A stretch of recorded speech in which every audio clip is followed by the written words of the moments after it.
Plant cut பண்ணுறதுல நான் ஒரு மிஸ்டேக் செஞ்சுட்டேன்.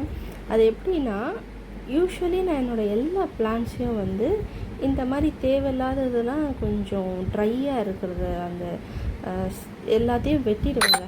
ஸோ பேசிக்லி இதை வந்து நல்லா ட்ரிம் பண்ணி விட்டால் தான் நமக்கு வந்து ஃப்ரூட்ஸு நிறையா நியூ பிரான்ச்சஸ்ஸு நிறையா ஃப்ளார்ஸ் வச்சு நல்லா வந்து ஃப்ரூட்ஸ் ஹெல்த்தியாக, பிளான்ட்டும் நல்லா ஹெல்த்தியாக இருக்கும்.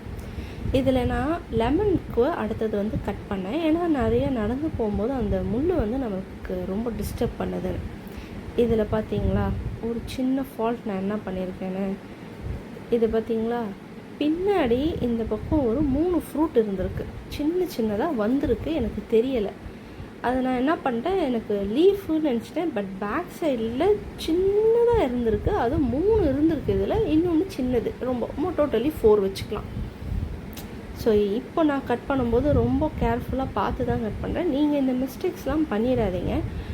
உங்களுக்கு பிளான்ட்டெல்லாம் ட்ரிம் பண்ணி விடுங்க. பண்ணி விடும்போது தான் உங்களுக்கு ஹெல்த்தியாக வளரும் பிளான்ட்டு. நமக்கு ஃப்ரெஷ்ஷான லீஃப் வரும், அதுக்கப்புறம் ஃப்ளார்ஸு, அதுக்கப்புறம் அதில் வரக்கூடிய ஃப்ரூட்ஸ் எல்லாமே நல்லா ஹெல்த்தியாக இருக்கும். பிளான்ட்டுக்கும் நல்லா ஹெல்த்தியாக இருக்கும். அதனால் எப்போவுமே ட்ரிம் பண்ணும்போது கொஞ்சம் கேர்ஃபுல்லாக பார்த்துக்குங்க. என்ன மாதிரி மிஸ்டேக் பண்ணிடாதீங்க.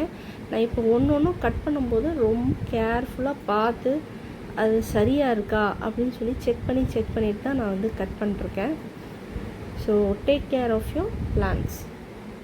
தேங்க்யூ. தேங்க்ஸ் ஃபார் வாட்சிங். சப்ஸ்கிரைப் பண்ணிக்கோங்க. தேங்க்யூ.